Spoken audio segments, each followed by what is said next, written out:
Ezekiel chapter 24, beginning from verse 1, I will read it on yung International Version. In the 9th year, in the 10th month, on the 10th day, the word of the Lord came to me, Son of man, record this date, this very date.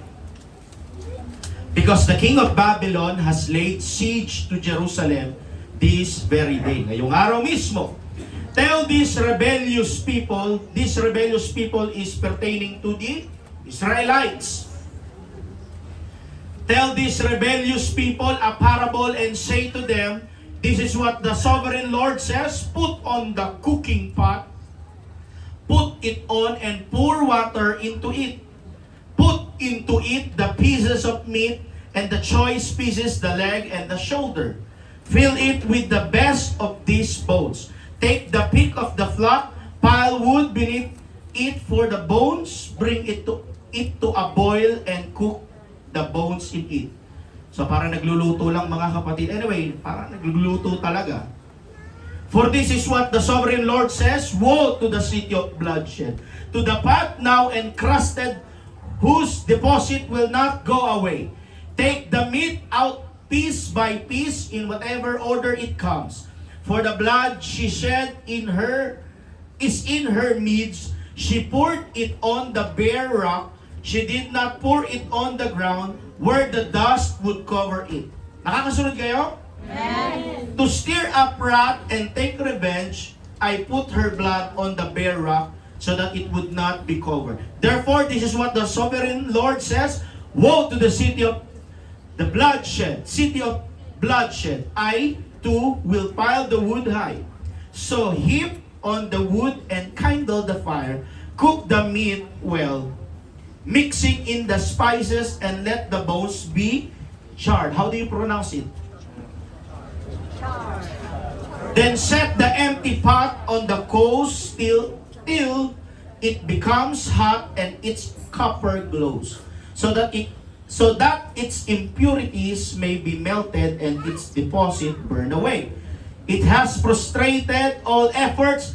Its heavy deposit has not been removed, not even by fire.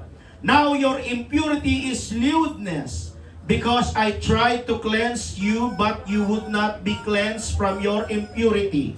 You will not be clean again until my wrath against you has subsided. Last verse. I, the Lord, have spoken. The time has come for me to act. I will not hold back. I will not have pity, nor will I relent. Baga ang Panginoon dito ay nagiging brutal sa kanila. You will be judged according to your conduct and your actions, declares the sovereign Lord. May the Lord God bless the reading of His Word. Itaas po natin ang ating mga kamay. Mahabagi namin Diyos, makapangyarihan ka sa lahat. I-anoint mo ang iyong mga salita. Unasan mo ang aking labi, Panginoon, na lahat po ng lalabas sa aking bibig ay maging pagpapala sa lahat ng tatanggap ng iyong mga salita. Before we partake our communion service, O God, may this prayer be a reminder for every one of us, O God. Linisin mo kami ng iyong makapangyarihang dugo. Patawarin mo kami, O God, sa lahat po ng aming mga pagkakasala, mga karumihan, pagmamalabis o pagkukulang, Panginoong Hesus. Digin mo ang aming panalangin, O God, na sa umagang ito, bago kami liliban sa lugar na ito, ay pupunuin mo, O God, ang dakong ito ng iyong makapangyarihang presensya. Wala kaming magagawa pag wala ka sa amin. Maliban na lamang, O God, kung kami sasamahan mo sa umagang ito. Be with us today, O God, as we study your words. Pukawin mo ang aming mga puso. Pukawin mo ang aming mga kaisipan, O God. At huwag mong pahihintulutan ang gawa ni Satanas sa umagang ito na mahadlang ang malaya mong pagkilos sa aming kalagitnaan. Itinataas ka namin, pinupuri ka namin, Panginoong Hesus, sa umagang ito. Sa iyo ang pinakamataas na papurit pagsamba sa banal at dakila mong pangalang Panginoong Hesukristo. Pwede ba nating sigaw, Amen? Palakas po na palakpak para kay Jesus. Hallelujah!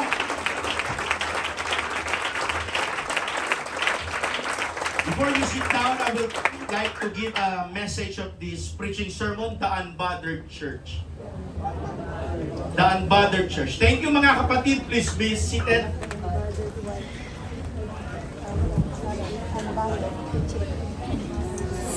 The Unbothered Church. Simulan ko po mga kapatid mula po sa isang tanong muli. Tanungin ko po kayo. Pwede naman kayo mag-chorus na sagot, okay lang. Ano po ang mas delikado para sa inyo? Isang taong nagkasala o isang taong nagkasala pero wala nang pakialam kung nagkakasala na siya? Parang parehas lang, no? Kasi parehas namang nagkasala. But I would like to give an attention you here mga kapatid. Meron pong pagkakaiba yan. Yung falling into sin and becoming comfortable with sin. Dahil meron pong mga tao, pag nagkakasala, nagigilty. Minsan, ganyan tayo mga kapatid, alam natin. Dahil ang banal na Espiritu Santo ng Panginoon, kinakausap tayo. Pinapaalalahanan tayo. Are you aware mga kapatid, that the Holy Ghost is our teacher, is our guidance mga kapatid? Minsan, ikaw na young people, puhupit ka na sa bulsa ng tatay mo, biglang may Holy Ghost na hawing hangin para sa'yo. Huwag kang pumupit. Parang gano'n mga kapatid. Pinapaalalahanan tayo. Minsan nagigilty tayo mga kapatid sa ating mga aksyon. Alam na nila ang ginagawa nila mali. They feel convicted. Mananalangin sila. Magsisisi sila. Ihihingi nila ng tawad sa Panginoon yung nagawa nilang pagkukulang. Pero alam nyo ba, may mga tao rin po, mga Kristiyano, sabihin na natin, Pentecostal din po, na may mga Pentecostal mga kapatid, kahit paulit-ulit na pong nagkakasala, dumadating po sa punto na wala na silang nararamdaman. Hello? Ganyan ba tayo mga kapatid pag nakakaramdam tayo? Kapag nakakagawa tayo ng pagkakasala, parang wala na tayong pakialam at okay lang yan, wala na akong pakialam, hindi ka nadudulog, hindi ka nalalapit sa ating Panginoon. Wala nang conviction, wala nang remorse sa kasalanan, wala nang repentance. At sabihin ko sa inyo, mas nakakatakot po yun. Yung nagiging kampante tayo sa paggawa ng kasalanan, baliwala na lang sa atin at nagiging ordinaryo at normal na lang sa atin ang paggawa ng kasalanan. At masasabi ko po, reprobate ang puso ng taong yan. Hindi na nakakaramdam ng konsensya. Hindi na nakakaramdam ng presensya ng Panginoon. Hello? Because sometimes, the greatest evidence that a person's spiritual life is in danger is not that they are crying. It is that they have stopped carrying. Hello? Madali pong umiyak. Madali pong magtaas ng kamay. Mga musicians madaling tumugtog ng walang hindi galing sa puso. Merong mahirap mga kapatid yung nagtataas tayo ng kamay. Nakalagay talaga mismo at nakaukit talaga sa ating mga puso. Yung Panginoon, Lord, sincero yung aking pagpupuri at paghingi ng tawad sa Kanya. And perhaps it is one of the most dangerous things that can happen to a church is not persecution. Hindi po kahirapan din. Hindi rin po oposisyon. Hindi rin church kritisismo. Alam niyo po mga kapatid, ang pinakadelikado sa lahat, spiritual indifference. When you say spiritual indifference, it is a church that no longer cares. Wala ka ng pakialam kapag may mga bisita tayo o mga panauhin tayo. Hindi ba dapat bilang mga matured, I am talking to a matured Christian here. Kapag ikaw ay matagal na sa pananampalatayang ito, matured ka na dapat. Hindi ka na sakit sa ulo. Hindi ka na pabigat dapat sa iglesia ito. Dapat ikaw mismo ang lumalapit sa mga bisita at kinakamusta natin sila. Sila dapat hindi yung bisita, sila pa ang lalapit sa iyo. Na para bang ang taas ng ihi mo, hindi porket matagal ka na sa simbahan, ikaw na dapat ang papansinin. Pag ganyan kang Kristiyano, palubog ka eh. Pag ganyan kang Kristiyano, hindi ka pausad. Pabalik ka. Nakukuha niyo po yung punto ko? It is a church that there is no longer cares. Ano pa ang spiritual indifference? Ang simbahang umaawit at nagpupuri, ngunit wala pong pagsuko. Ang simbahan o iglesyang umaawit patungkol sa kabanalan, pero nagtotolerate ng kasalanan. Ang simbahang nakakarinig po ng salita ng Diyos, linggo-linggo, pero walang nababago. Nandyan ba kayo? May kausap ba ako? Alam niyo mga kapatid, linggo-linggo naman tayo pinapaalalahanan. At mind you, hindi lang linggo ang serbisyo natin. May midweek tayo. May overnight tayo. May cottage prayer tayo for the fellowship and bonding and the unity of the church. Alam niyo po, ang church na po ang hindi nagkulang magpaalala sa atin. Ang sabi ng isang pastor, mga kapatid, kung ikaw ay nakakaramdam ng panghihina, hindi church ang may problema. Ikaw ang problema. Ikaw ang may pagkukulang. Ikaw ang dumistansya. Subukan mong ihiwalay ang baga sa kapisano ng baga. Mananatili bang iyang apoy niya? Hindi po. Mamamatay po yan. At subukan mong yung isang tingting, ihiwalay mo sa kapisanan ng walis tingting, makakawalis ba yan? Hindi po! Kinakailangan kasama natin, mga kapatid. Ano ang paalala sa atin ni Haring Solomon? As iron sharpened as iron. Nakikipagkiskisan tayo, nakikipagpalakasan tayo sa kapwa Kristiyano. Hindi yung naninira tayo ng kapwa Kristiyano natin. Hindi porket, sa tingin mo kay Roger, lahat ng kapatiran dito naawa sa'yo. O nayabangan sa'yo. Baka may nayabangan dito, no? Talagang luma na yung sasakyan ni Mamba na yun. Talagang bulok yan. Papalitan daw, wala namang pera. O, hindi lahat, ang gano'n ang hindi lahat. Positive feedback sa'yo. Pero magalak ka. Ano gusto mong sakyan? Sabi ka, 8-seater? L300, ganun. Ano ba? Bus. SUV yan. Mga kapatid, isama mo sa panalangin. Sometimes be specific in our prayers. Kuya Jet, sometimes be specific in prayers. Lalong-lalo na sa may mga negosyo dito na talagang, Lord, talagang bibigyan mo ng numero ang Panginoon. Lord, baka naman sa pwede ganitong taon, Lord. Pero sometimes, hindi pinapahintulutan ng ating Panginoon. We know the reason behind that. That minsan, ang Panginoon hindi pinapahintulutan ng ganyan dahil alam ng Panginoon ang hinaharap. Na minsan mapapahamak tayo, minsan magkakamali tayo. Diba? Kaya kalooban ng Panginoon, masunog yun. Pero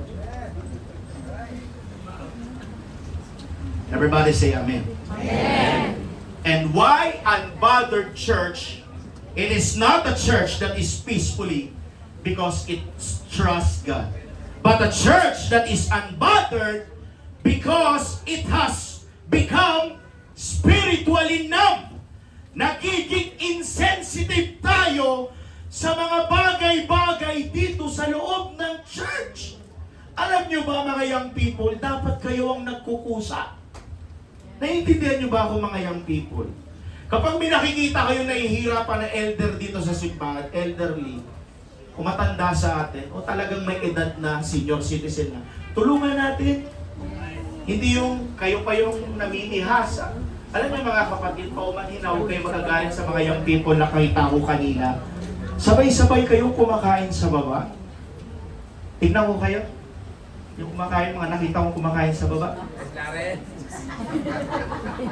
Si Lawrence, nandun. Oh, huwag ka mag-deny, Brad. Nandun ka. Kumakain ng Angel's Burger. Naiintindihan ako, hindi kayo nakapag-almusal, mga kapatid. Pero just see to it, mga kapatid. Sunday, mga kapatid. Pwede bang bigyan natin ng pinaka-best time ang Panginoon para sa Kanya? Yung wala tayong hinahalo na ibang nating agenda. Kundi, pagsamba lang talaga. Huwag natin haluan ng, baka mamaya, tumatawag sa negosyo. Naglita muna, saglit talaga. kapatid, ito, para sa lahat ng mga negosyo dito. Pwede bang patayin yung muna cellphone nyo? Talaga? Kung hindi nakapatay, naka-silent man lang. Para walang abala. Alam niyo mga kapatid, minsan yung mga ganyang bagay, listen to this, minsan nagiging hadlang din yan eh. Na hindi makausad, hindi makababa ang presensya ng Panginoon. Bakit? Yung puso natin sarado pa. Ang Panginoon, handa na magbuhos ng biyaya niya. Pero dahil sarado pa ang puso natin, hindi makapasok ang Panginoon. Saan mo gustong pumasok ang Panginoon? Sa butas ng ilong mo? Ibang sa puso na. Anong tawa yun? Hindi sa butas ng ilong, ha? Sa puso pumapasok ang Panginoon. Hallelujah. Sino yung tumawa na yan?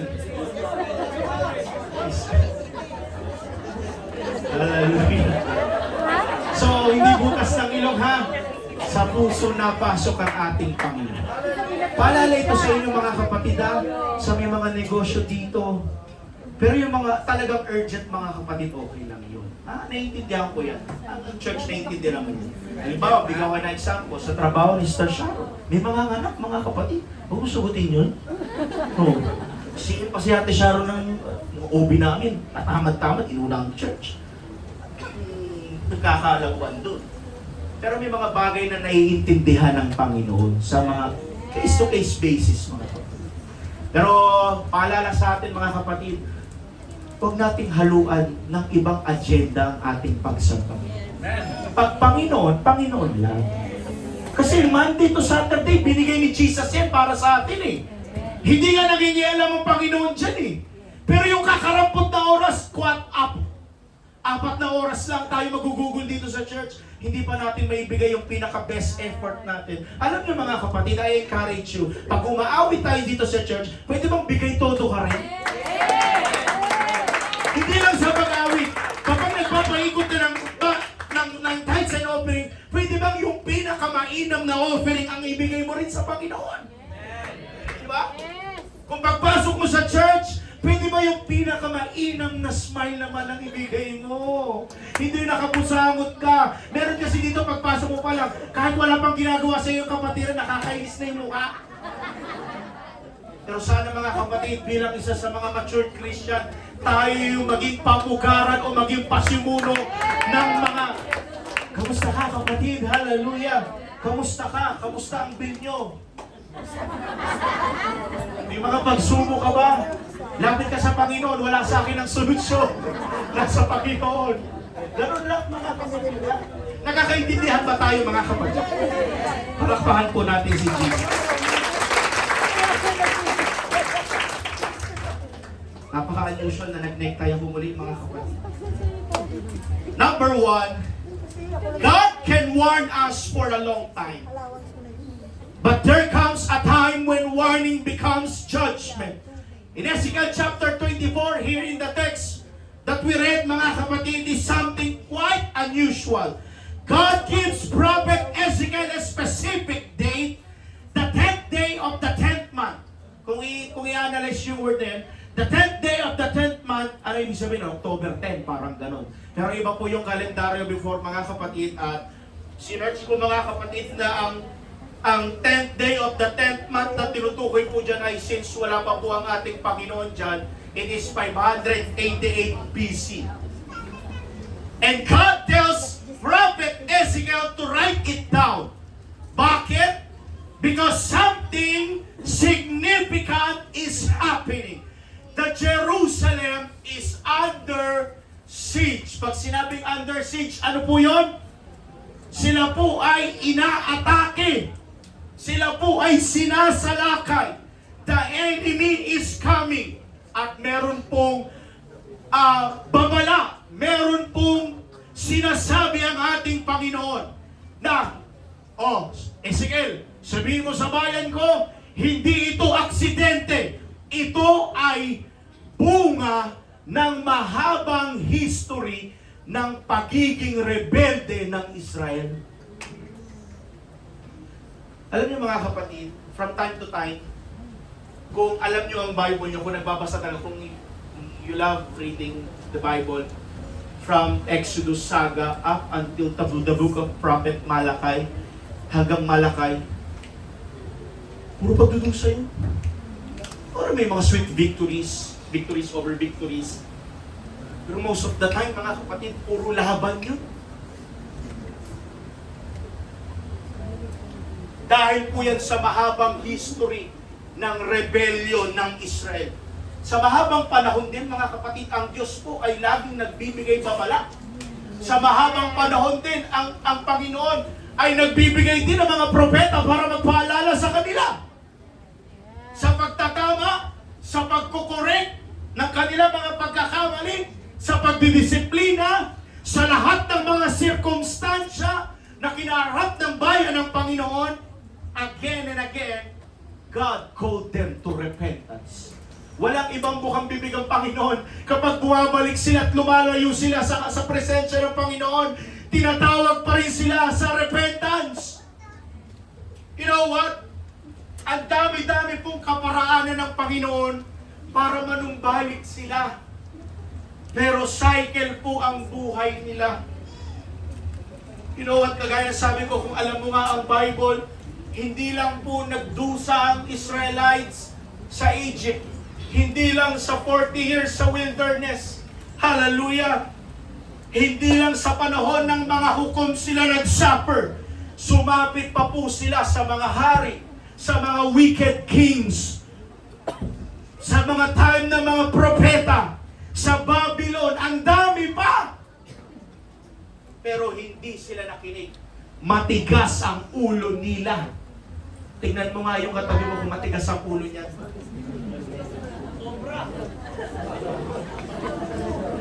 You know what? They become comfortable. They become stubborn. They become spiritually insensitive. Ibig sabihin, napapakinggan po nila o naririnig nila ang mga paalala ng Diyos, nababasa o naririnig po nila ang salita o mensahe ng Diyos, pero hindi na tinatamaan ang kanilang mga puso at hindi na po nababago ang kanilang buhay. And now Prophet Ezekiel is standing in a moment when God's warning is becoming reality. Listen to this. Church, there is something we need to understand in this situation. God's patience should never be mistaken for God's approval. Makinig kayo. Kapag hindi po agad tayo pinaparusahan ng Diyos, hindi po ibig sabihin na okay na sa Panginoon ang ginagawa natin. Hello? Naintindihan niyo ba yan? Kapag hindi agad tayo pinaparusahan ng Diyos, hindi po ibig sabihin na okay lang sa Kanyang ginagawa natin. Amen? Sometimes, you know what? We are living in a dispensation of grace. Sometimes God gives us time to repent. Time to return. Time to change. And time to come home. Anak, balik ka na. Napapabarkada ka na, anak. Paalala muli sa mga young people, napakadelikado ng mga eskwelahan ngayon. Kung nangyayari yan sa Ateneo, sa Zamboanga, pwede rin mangyari dito yan. Alam nyo ba? Grace is not permission to continue sinning. Grace gives us another opportunity to change. Makinig po kayo, hindi porke po nasa biyaya tayo ng Panginoon, aabusuhin na po natin yan. Porque ba ang grace ay kabutihan ng Diyos na hindi natin kayang pagtrabahuan o hindi kaya nating bayaran, aabusuhin na natin? Gusto mo ba bumalik sa iyo yung mga karma na ginawa mo? Kagaya ng turo ko mga kapatid sa Bible study, sa kila Brother Jeff, about saved by grace. Yung ending ng Bible lesson namin ay tungkol po sa the parable of the unforgiving servant. Alam niyo po yung story ng the parable of the unforgiving servant? Matthew chapter 18. May isa pong hari, Pinapunta niya po yung servant niya dahil gusto niya nang singilin yung kanyang servant. May utang sa kanya na 100,000 talento. Ang sabi niya sa kanyang mahal na hari, mahal na hari, wala akong pambayad. Nagmamakaw ako, lumuhod siya sa kanyang hari. Wala pa akong pambayad. Baka pwedeng sa susunod makalawa na ako magbayad. Wala pa kasing kita, mahina ang benta. Pero alam niyo mga kapatid, ang tugon ng hari, mahal na hari niya, sige, wag mo nang bayaran. Okay lang. Alam niyo ito nangyari mga kapatid. Bakit naging the unforgiving servant? Lumuhod siya at sinamba niya yung hari, nagmamakaawa siya, humingi siya ng pasensya. Pero pinatawad siya. Maya-maya paglabas niya ng kaharian, eto na ang lesson. Pagkalabas niya mga kapatid, nakita niya yung kapwa-alipin niya na may utang din sa kanya. Alam niyo ang ginawa niya? Ay, teka! May utang ka sa akin, di ba? Wala ba? May utang ka sa akin, di ba? Bayaran mo ako! 100 denaryo ang utang mo sa akin. Meanwhile, mga kapatid, yung kanyang sinapit doon sa kanyang mahal na hari, hindi na siya pinagbigyan siya, pinatawad siya. Pero siya, mga kapatid, nakasumpong ng tanaw na biyaya ng galing sa kanyang hari, siya ayaw niyang magpatawad.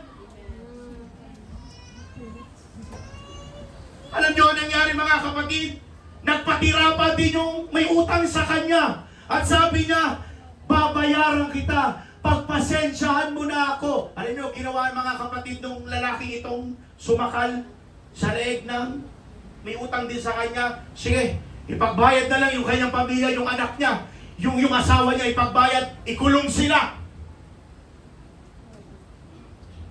Pero may mga chismoso na kapwa servant din. Nung nakita nila at ganyan ang ginawa nila sa kapwa alipin niya, sinumbong nila sa hari. Alam niyo, naging sumbong sa hari. Nakita namin yung may utang sa iyo, Lord. Naniningil doon, oh. Di ba pinatawad mo siya?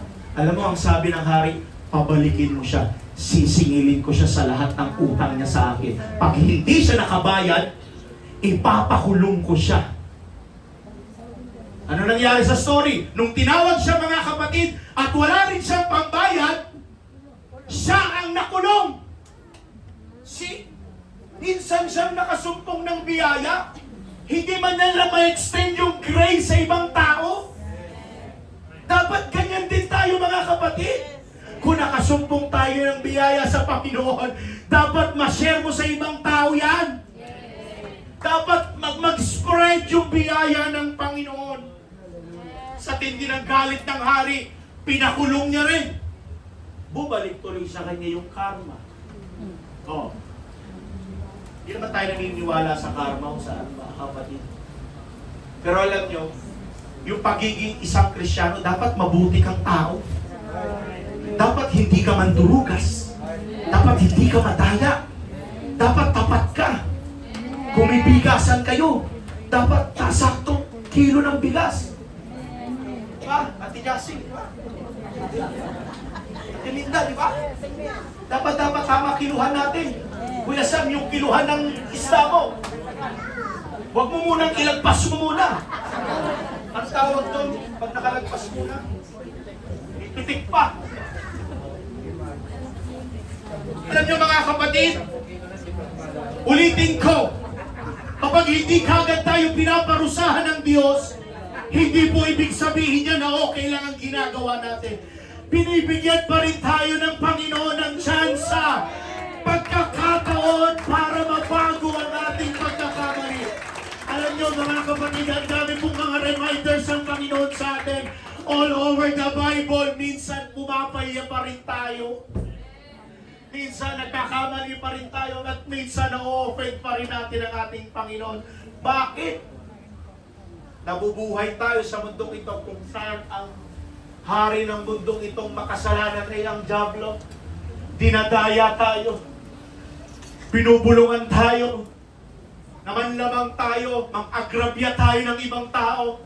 Pero tayo mga kapatid bilang anak at mulat na sa mga katotohanan ng mga bagay na yan, wala tayong ibang matatawagan, wala tayong ibang malalapitan, kundi ang Panginoon lamang. Malakas po na palakpak para sa ating Diyos. So that is what grace. Kagaya ng isang magulang mga kapatid sa kanyang anak. Ang sabi ng nanay sa kanyang anak, anak, huwag mong paglaruan niyang plancha, mainit yan, mapapaso ka.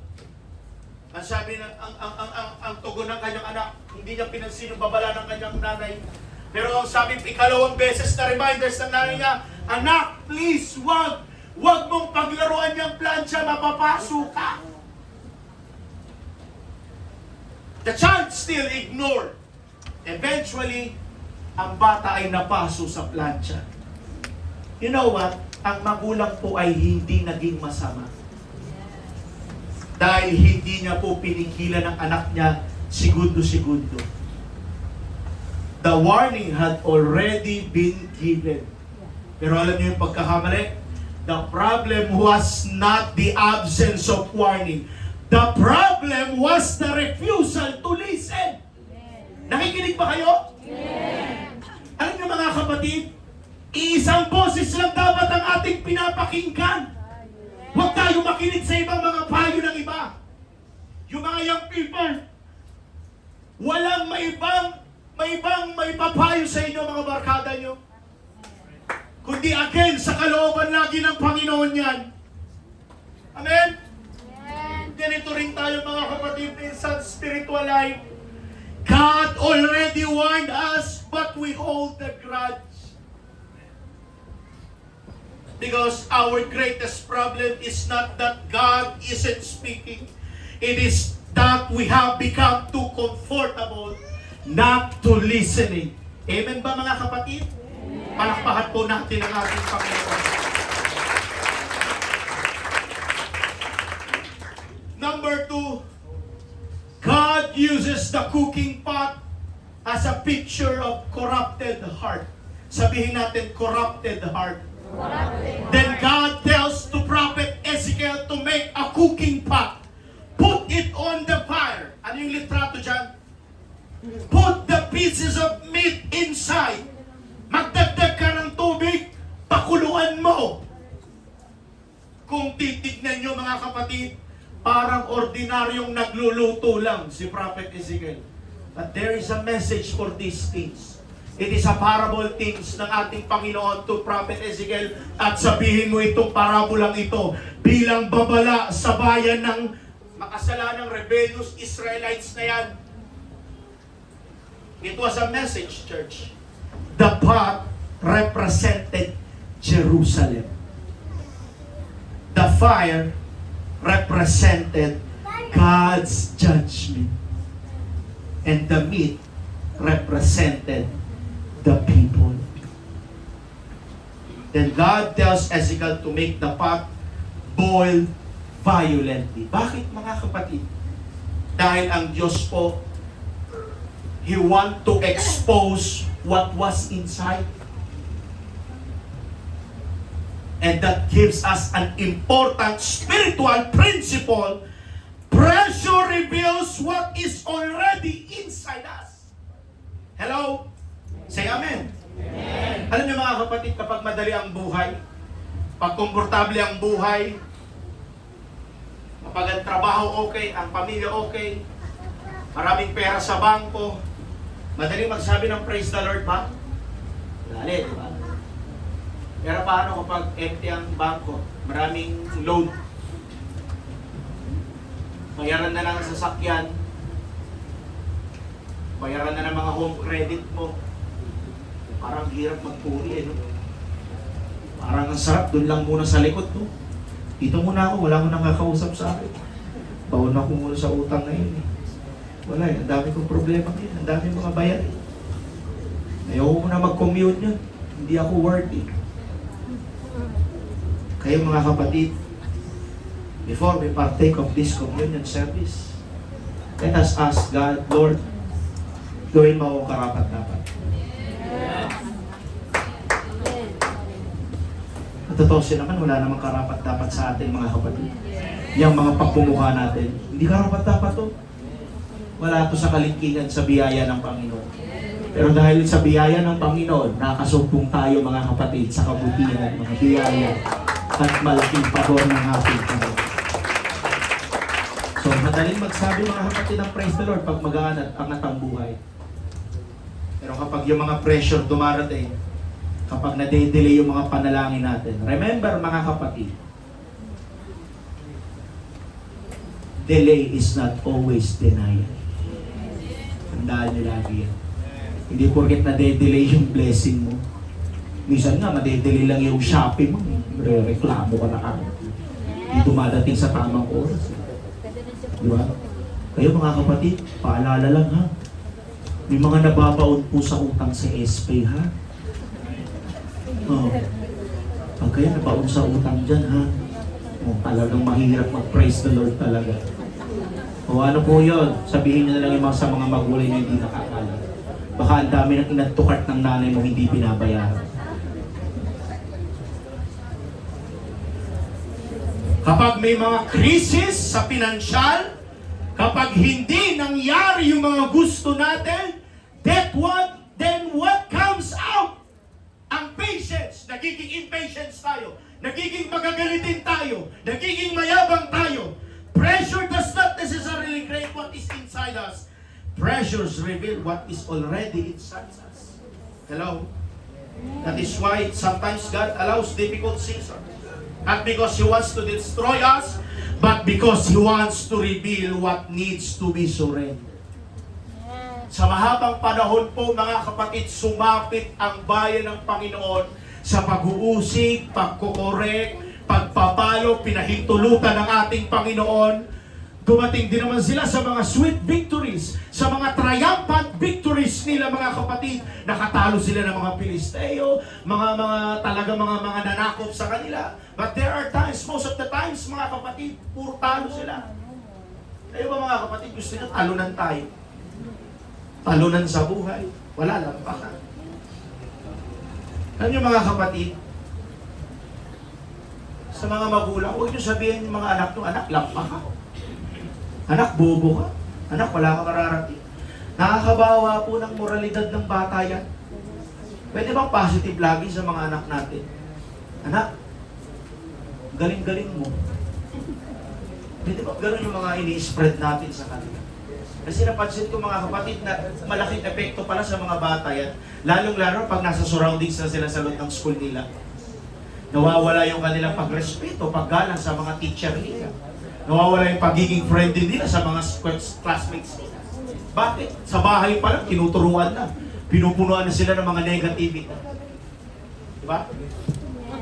Kaya paalala lang sa mga magulang natin, mga kapatid, na huwag natin silang sabihan na, anak, wala mo mararating. Mahina ka naman, public school na lang.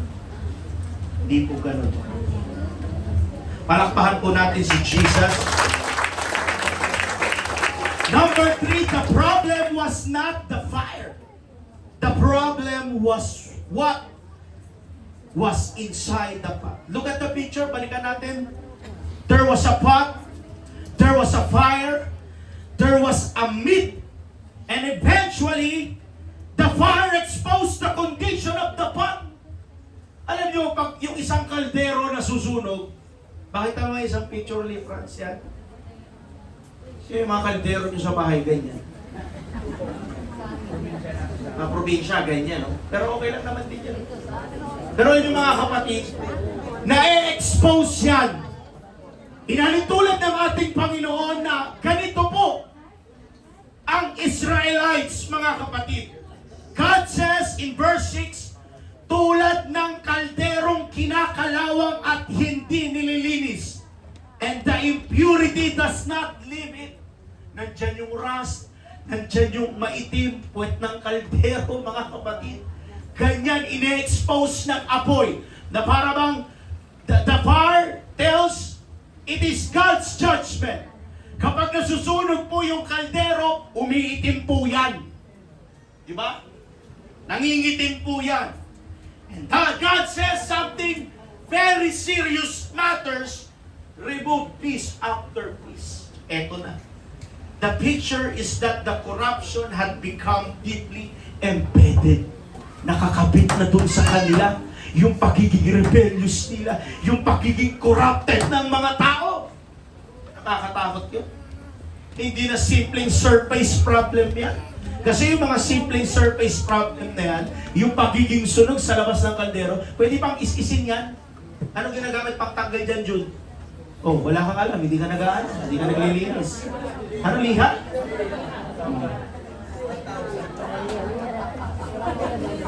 Madaling tanggalin yan. Yung mga itim-itim sa labas ng kaldero, kaya linisin yan eh.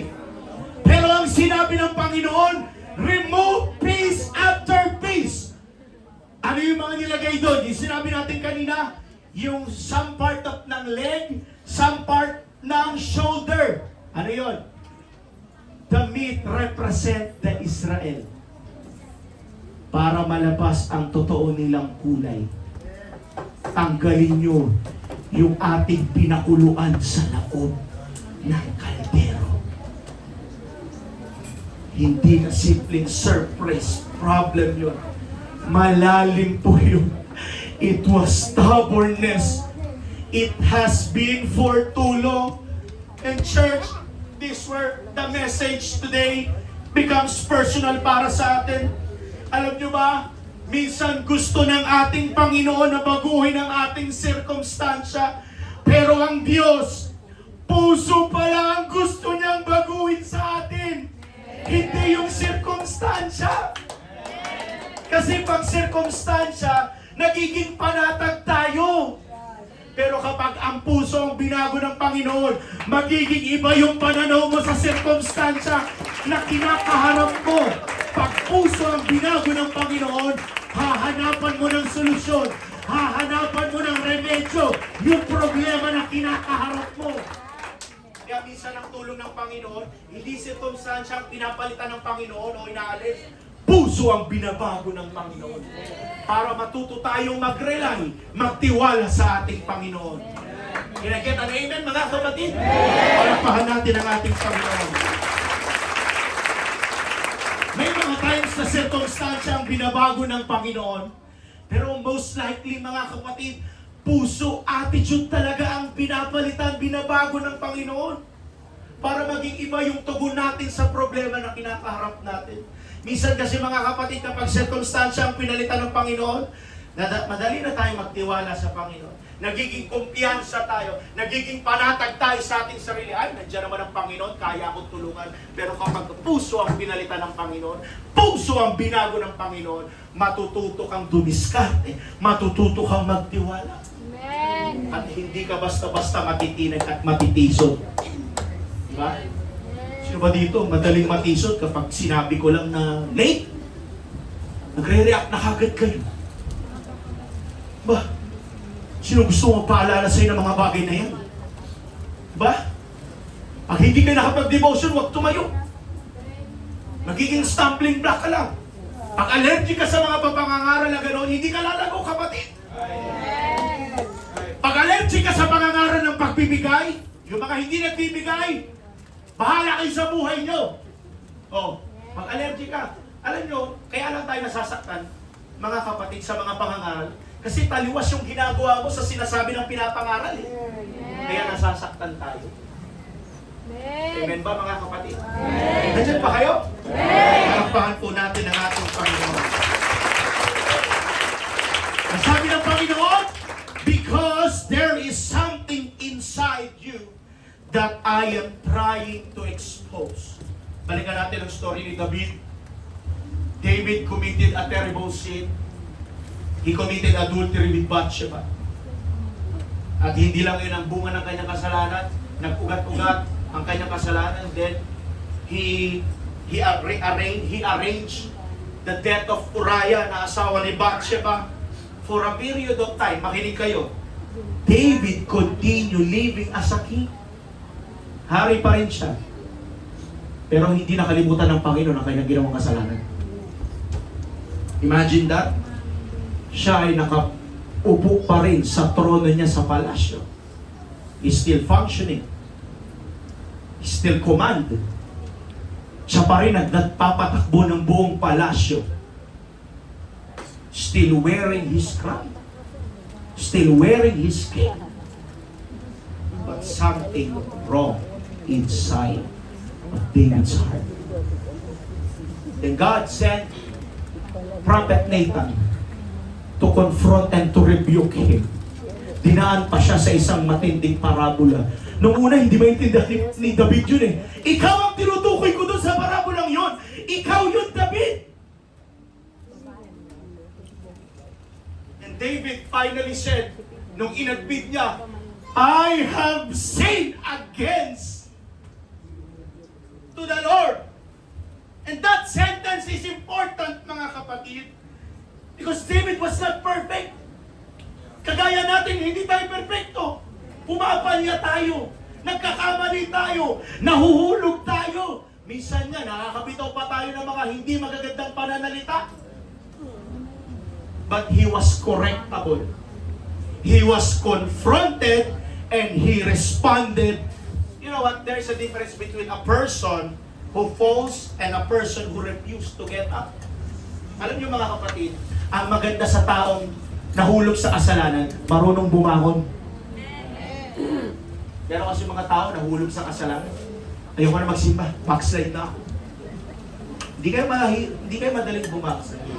Mahirap ma-backslide. Yung talagang ilalayo mo ng sarili mo sa Panginoon. Sabi ko sa inyo mga kapatid, wala po sa pagkatalo yan. Nasa pagbangon yan. Matuto kang bumangon pag nagkamali ka. Sino ba sa atin dito hindi bumabagsak? Diba? Matuto tayong bumangon sa mga pagkakamali natin. Salamat ako sa Panginoon dahil ang iglesyang ito.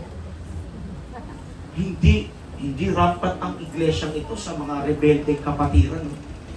Sa ibang simbahan, maraming rebeldeng kapatiran. Salamat sa Panginoon wala sa iglesyang ito. Natututo tayo. Natututo tayo sa mga pagkakamali natin. Nauhubog tayo sa mga ministry na meron tayo. And you should be grateful for that, mga kapatid. Nawala sa atin dito ang may rebellious spirit.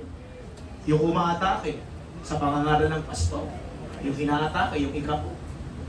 Alam niyo mga kapatid, according ko si Soriano, hindi talaga siya naniniwala sa ikapo. Kasi sabi ng Hebrews chapter 9 verse 17, napalitan na ang pagkasaserdote. So napalitan din ang law of giving. Wala na ang giving sa New Testament. Magbigay na lang tayo ayon sa ipinasya ng ating puso. Huwag mabigat sa loob. Alam niyo mga kapatid, bawas-bawasan natin yung paggamit ng ating social media. Magbibigay at magpipit sa atin yan ng mga pangit. Yung hindi magaganda, salain din natin minsan mga kapatid. Salain din natin mga kapatid. Alam niyo po ba, ang mundo po ay padelikado ng padelikado. Ay nako. Mahirap magbanggit dito sa pulpito against government. Pero matindi ang gobyerno natin ngayon mga kapatid. Wala na talagang ibang safe place. Sabi ng Panginoon, wala nang ibang safe place. Sa presensya ko na lang, sa church na lang ang mga kapatid. Nangihina ka, lumapit ka sa church. Nagkasala ka, lumapit ka sa church. Mali lang kasi iba ang pagtingin ng ibang tao sa simbahan. Akala nila mga tao nagsisimba dito perfecto. Wala naman. Pinakausap ako one time mga kapatid, di ko na maalala kung sino sinabi ko sa kanya. Wala ang mga tao sa church, mali ka ng iniisip, Brad. Ang tao sa loob ng church, mga tao dyan makasalanan na lumalapit at humihingi ng tawad. Amen? Kagaya ni David. Salamat si David, may puso mababa ang loob. Handang magpakorek ng kanyang kasalanan. Palakpahan natin ang ating Panginoon.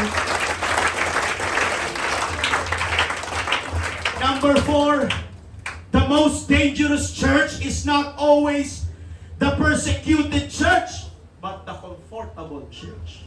I am not talking, mga kapatid, sa church na malamig ang aircon, maganda ang music, hindi po. Makinig kayo. Balikan natin ang story sa Revelation chapter 3, one of the 7 churches, the Laodicean church. Ang iglesyang ito, mga kapatid, ay sala sa lamig at sala sa init. Maligamgam sila. Lukewarm ang kanilang pag-ibig sa Panginoon. And Jesus says He would rather they be hot or cold than lukewarm. Bakit po? Because lukewarm Christianity can be deceptive. Bakit? Malago pa po yan sa tinta ng pusit, mga kapatid. Yung akala mo okay ka sa harapan ng Panginoon. Yes, you are still attending. You are still worshiping. You are still singing. You are still giving. Nakikinig ka pa rin. Nandito ka pa rin sa loob ng church. Something has gone numb. Ito yung sinasabi ko madalas. You can be physically present sa loob ng church but spiritually absent. Pwedeng nakataas ang iyong kamay pero walang pagsuko sa puso mo. Aware kayo mga kapatid? Wala po yan sa magandang damit mo ngayon. Wala yan sa bagong sapatos mo ngayon. Salamat mga nanay, ang ganda po ng sapatos. Wala po yan sa bago nating kasuotan. Wala yan sa bagong iPad ko.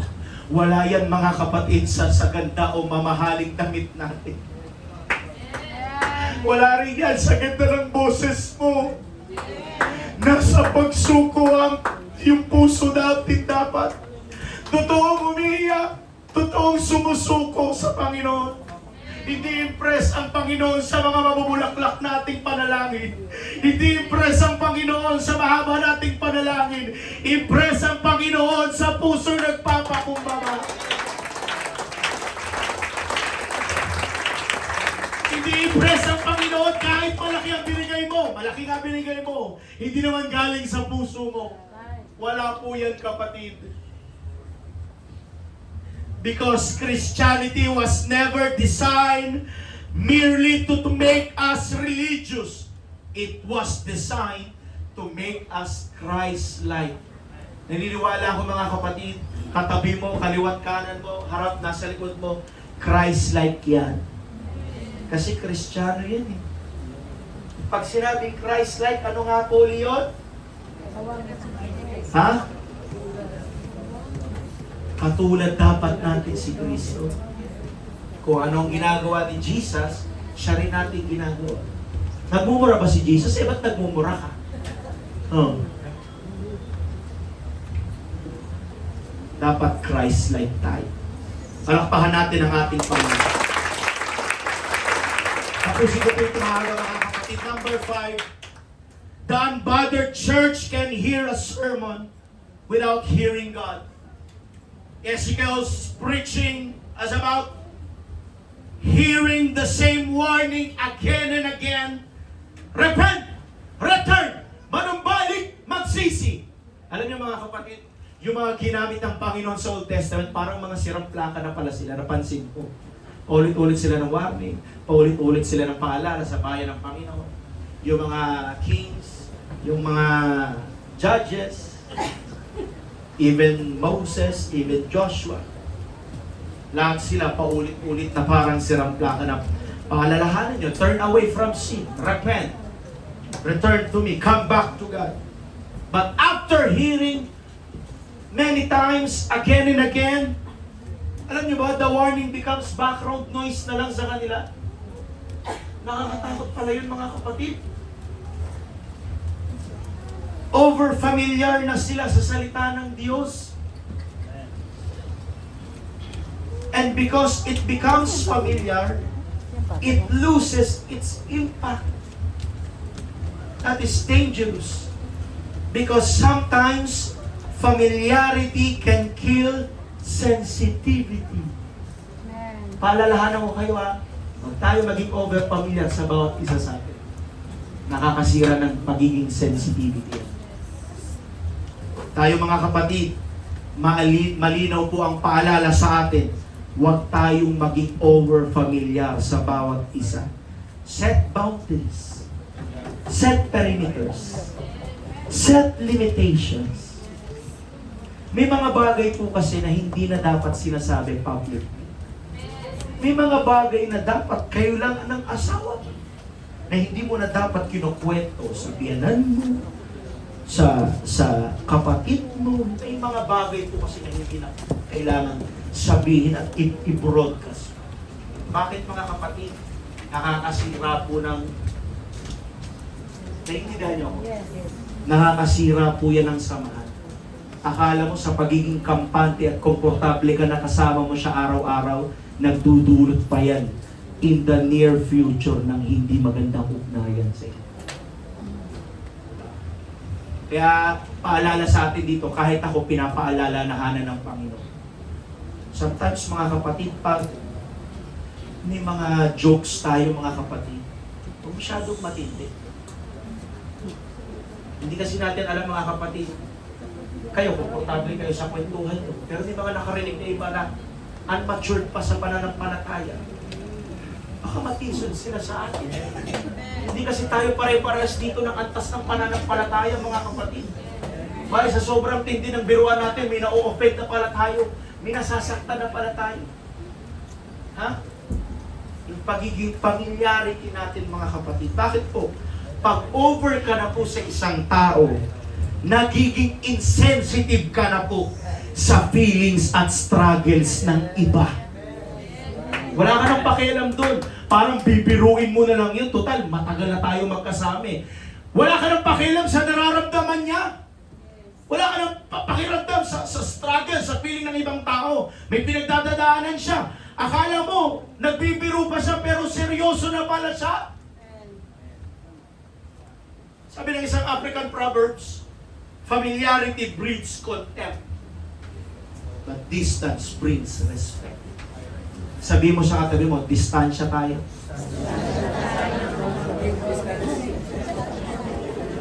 Yung mga truck na sa likod, keep distance eh. Pag hinarapan mo yun, pag pumreno yun, bundol ka.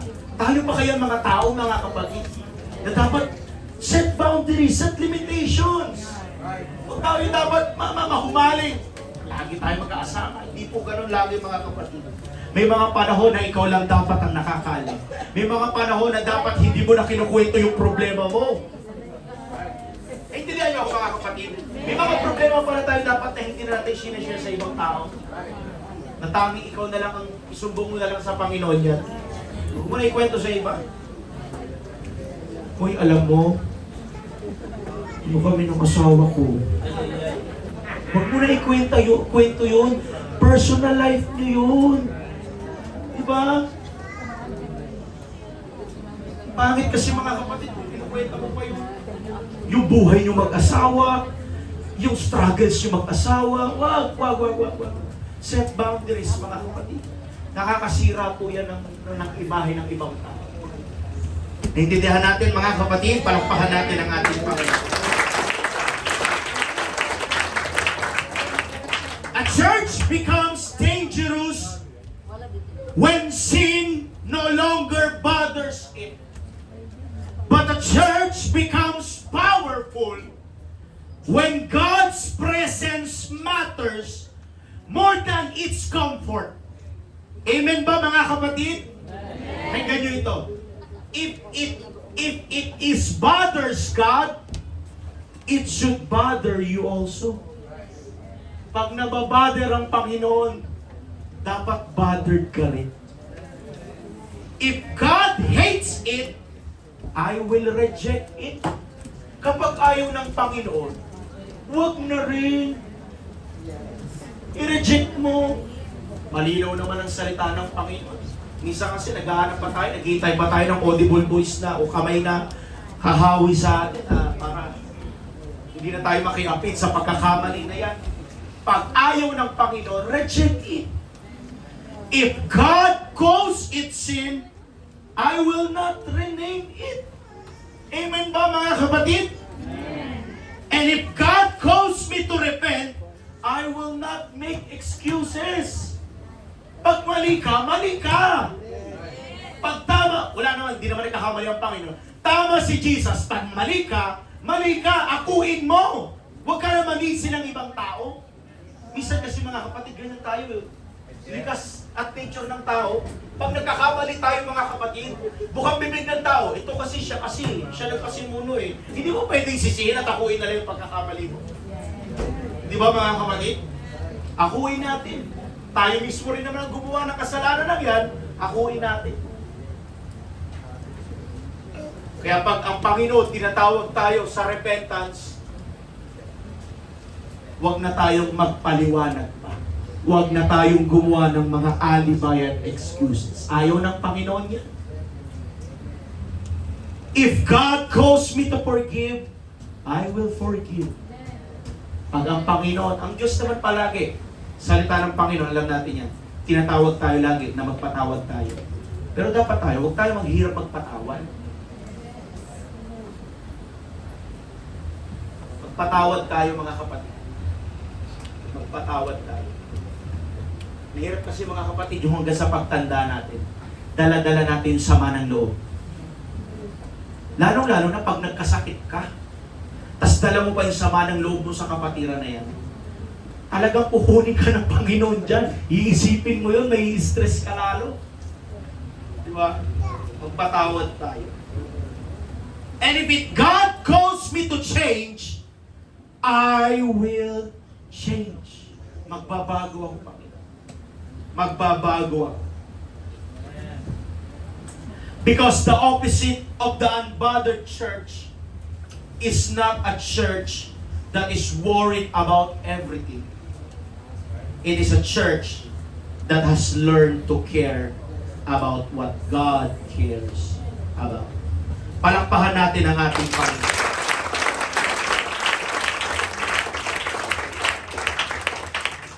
Tayo tumayo lahat mga kapatid.